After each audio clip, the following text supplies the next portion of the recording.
ጤና ይስጥልኝ ክቡራትና ክቡራን የዩቲዩብ ቻናል ቤተሰቦች፣ ሰበር መረጃዎች መውጣታቸውን ቀጥለዋል። አስቸኳይ ፈጣን ሰበር መረጃዎች ዩቲዩብ ላይ ሲጫኑ ቀድሞ ለእናንተ መልእክት እንዲደርሳችሁ እና ዜናዎችን በፍጥነት እንድትከታተሉ የዩቲዩብ ቻናሌን ሰብስክራይብ በማድረግ የደወል ምልክቷን መጫን አትዘንጉም። ወደ ሰበር መረጃዎች። በኢራን ላይ ጥቃት በመሰንዘር ላይ የሚገኘው የአሜሪካ ቢ52 ቦምብ ጣይ አውሮፕላን በእንግሊዝ ሰማይ ላይ ድንገተኛ አደጋ አጋጠመው። በቁጥር 600060 የሚታወቀው የአሜሪካ አየር ኃይል ቢ50ኤች ስትራቶፎርስ የቦምብ ጣይ አውሮፕላን በደቡባዊ እንግሊዝ ሰማይ ላይ እየበረረ ባለበት ወቅት አስቸኳይ የአደጋ ጊዜ ምልክት 777 ስኳክ ማስተላለፍ ታውቋል። ይህ ግዙፍ አውሮፕላን በሳውዛምፕተን ምስራቅ አቅጣጫ በ10 ሺህ ጫማ ከፍታ ላይ ለተወሰነ ጊዜ ሲያንዣብብ ከቆየ በኋላ በግሉስተርሻር ወደሚገኘው አርኤኤፍ ፌርፎርድ የጦር ሰፈር በሰላም ተመልሶ ማረፍ ችሏል። ስለ አደጋው የወጡ ዝርዝር መረጃዎች እንደሚከተለው ቀርበዋል። የአደጋው መንስኤ በአውሮፕላኑ ውስጥ ባጋጠመው የአየር ግፊት መቀነስ ችግር ሳይሆን እንዳልቀረ ቢገመትም የአሜሪካ አየር ኃይል ከሆነ እንግሊዝ መከላከያ ሚኒስቴር እስካሁን ይፋ መግለጫ አልሰጡም። በአደጋው የደረሰው የሰው ሕይወት ጉዳት ወይም ከፍተኛ የንብረት ውድመት እንደሌለ ተረጋግጧል። አውሮፕላኑ ያረጀ በመሆኑ መሰል ሜካኒካል ችግሮች አልፎ አልፎ እንደሚያጋጥሙት ባለሙያዎች ጠቁመዋል።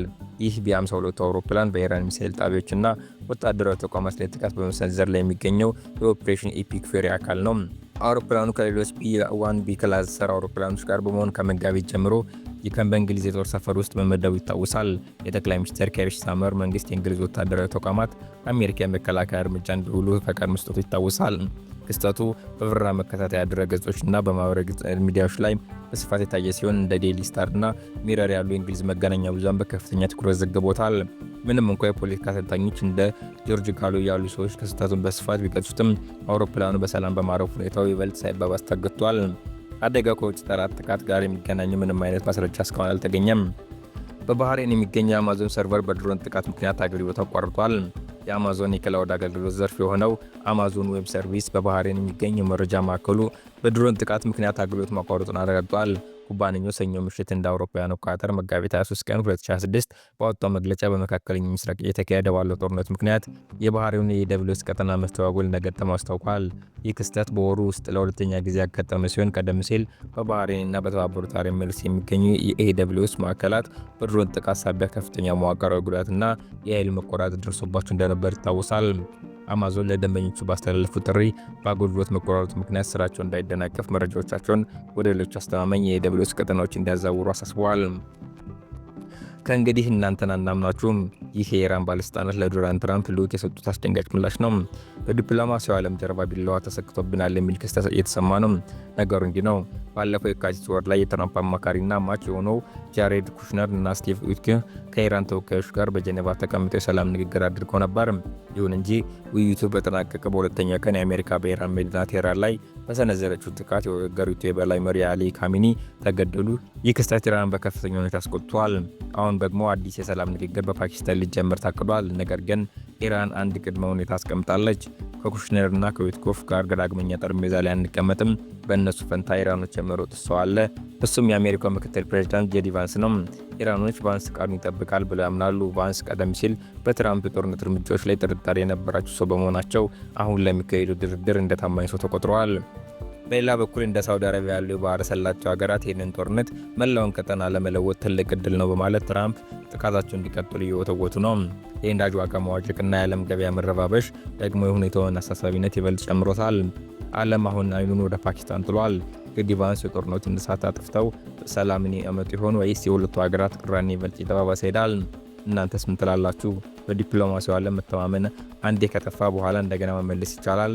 በተለይ ጄዲ ቫንስ ከነዚህ አስቸጋሪ ወቅት ሰላም ያመጣሉ ብላችሁ ታምናላችሁ? የምትሉትን ኮሜንት ላይ አስፈሩልኝ።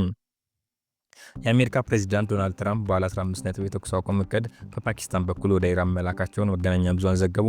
የትራምፕ እቅድ የኢራን የኒውክሌር አቅም ሙሉ በሙሉ በማጥፋት በምላሹ ቴህራን ላይ የተጣሉ ማዕቀቦችን ማንሳት እንደሚያካትት ተነግሯል። ፕሬዚዳንት ትራምፕ ትናንት ምሽት ባደረጉት ጋዜጠኞች ጋር በነበራቸው ቆይታ ጦርነቱን ለመቋጨት ኢራን ውስጥ ካሉ ትክክለኛዎቹ ሰዎች ጋር ንግግር እያደረጉ እንደሆነ ገልጸዋል። የኢራን ባለስልጣናት ክፉኛ ስምምነት ላይ መድረስ ፈልገዋል ሲሉም ተደምጧል።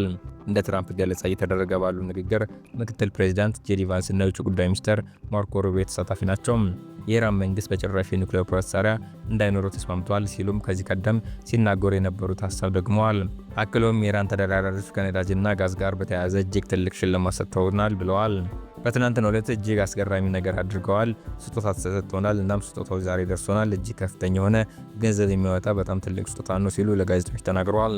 ፕሬዚዳንቱ ሽልማት ሲሉ የጠሩት ነገር ከሆርሙዝ ወሽመጥ ጋር የሚያያዝ እንደሆነ ቢጠቅሱም ዝርዝር መረጃ አልሰጡም። ይህ ሽልማት ከኢራን መሰጠቱ ከትክክለኞቹ ሰዎች ጋር የተነጋገሩ መሆኑን እንደሚያሳይም ገልጸዋል።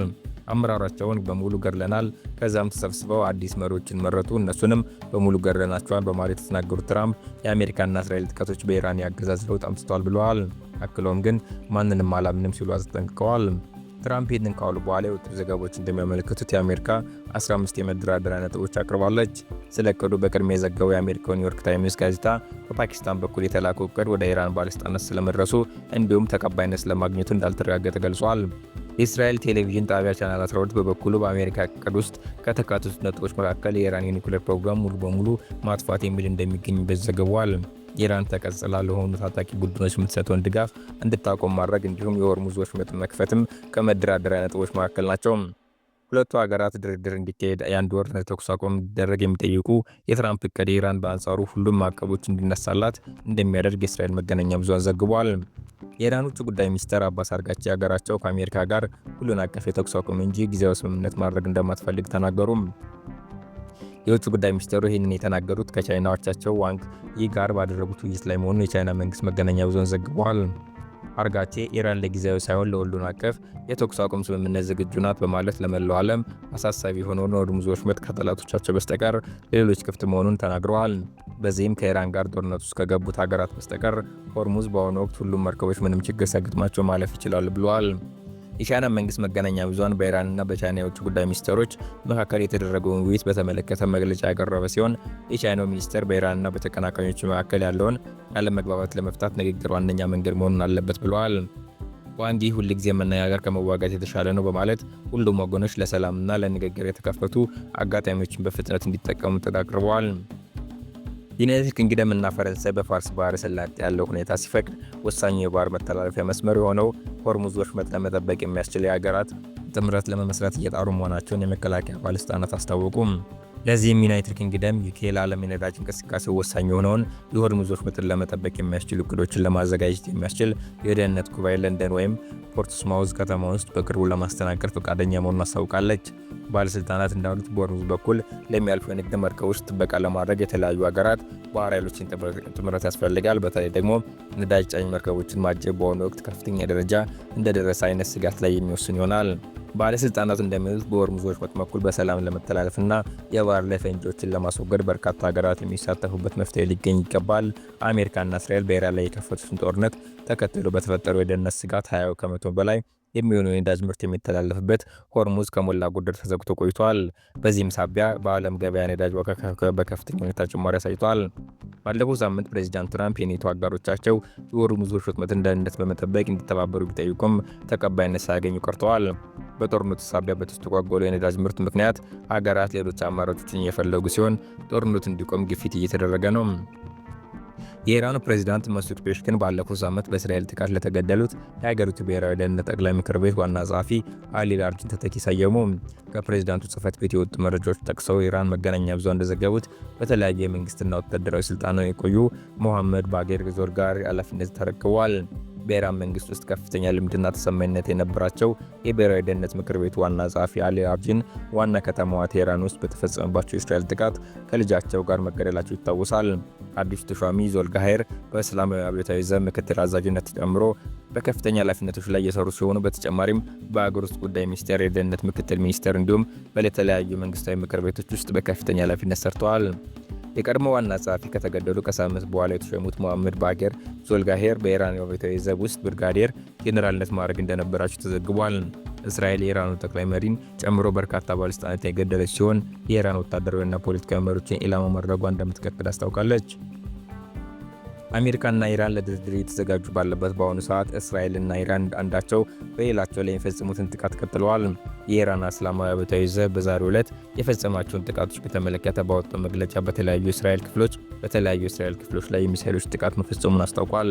በመግለጫው መሰረት ከፍተኛ የማውደም አቅም ያላቸውን የተለያዩ አይነት ሚሳይሎችና ድሮኖች በመጠቀም የተፈጸሙት ጥቃቶች ኢላማ የተደረጉት የእስራኤል ይዞታዎች ተዘርዝረዋል።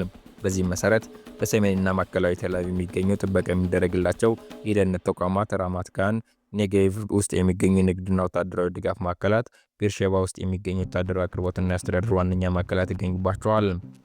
የእስራኤል ባለስልጣናት የአሜሪካው ፕሬዚዳንት ዶናልድ ትራምፕ ከኢራን ጋር ለማድረግ ያሰቡት ድርድር ውጤታማ ይሆናል ብለው እንደማያስቡ ተናገሩም። በኢራንና በእስራኤል መካከል የሚፈጸሙት ጥቃቶች በቀጠሉበት በአሁኑ ሰዓት በአሜሪካና በኢራን መካከል ድርድር ይጀምራል ተብሎ የተጠበቀ ነው። በጦርነቱ ዋነኛ ተዋናይ የሆነችው እስራኤል ባለስልጣናት ግን ምንም እንኳን ትራምፕ ከኢራን ጋር ከስምምነት የመድረስ ቁርጠኝነት ቢኖራቸውም በኢራን ላይ ጥርጣሬ እንዳላቸው ለሮይተርስ ተናግረዋል። ስማቸው እንዲጠቀስ ያልፈቀዱ 3 የእስራኤል ባለስልጣናት ለዜና ወኪሉ እንደገለጹት ኢራን ከአሜሪካ በኩል የሚቀርበውን ጥያቄ በመመለስ ከስምምነት ይደርሳል የሚል እምነት የላቸውም። አንድ ወር ሊሞላው ጥቂት ቀናት የቀሩት አሜሪካና እስራኤል በኢራን ላይ የከፈቱት ጦርነት የቀጠለ ሲሆን ፕሬዚዳንት ትራምፕ ከስምምነት ካልተደረሰ ከባድ ጥቃት በኢራን ላይ ለመፈጸም የ5 ቀናት ቀነ ገደብ አስቀምጠዋል። የኢራንና አሜሪካ ከፍተኛ ባለስልጣናት ፓኪስታን ውስጥ በዚህ ሳምንት ውስጥ እንደሚገናኙ የሚጠበቅ ሲሆን አሜሪካ በኢራን የኒውክሌርና የባሊስቲክ ሚሳይል መርሃ ግብሮች ላይ ማዕቀቦች እንዲደረጉ ትፈልጋለች። በኢትዮጵያ ድንበር አቅራቢያ የምትገኘው ኩርሙክን መቆጣጠሩን በሱዳን የሚንቀሳቀሰው የፈጥኖ ደራሽ ሰራዊት አስታወቀ። በሱዳን የሚንቀሳቀሰው የፈጥኖ ደራሽ ሰራዊት RSF ከሱዳን መደበኛ ጦር ጋር ያደረገው ከባድ ውጊያ ተከትሎ በብሉ ናይል ግዛት ውስጥ የምትገኘውን ስትራቴጂካዊት ኩርሙክ ከተማ መቆጣጠሩን አስታውቋል። ሲንዋ የዜና ወኪል እንደዘገበው የፈጥኖ ደራሽ ሰራዊት ከሱዳን ህዝባዊ ነጻነት ንቅናቄ ሰሜን ጋር በመሆን ባደረገው ወታደራዊ ጥቃት ከ400 በላይ የመንግስት ወታደሮች መገደላቸውና ከፍተኛ መኮንኖች መማረካቸውን ገልጸዋል። ኩርሙክ በኢትዮጵያ ድንበር አቅራቢያ የምትገኝና የብሉ ናይል ግዛት ከሲናር ጋር የምታገናኝ ስትራቴጂካዊ ኮሪደር በመሆኗ መያዟ በቀጠናው ያለውን ወታደራዊ ሚዛን ሊቀይሩ እንደሚችል ተነግሯል።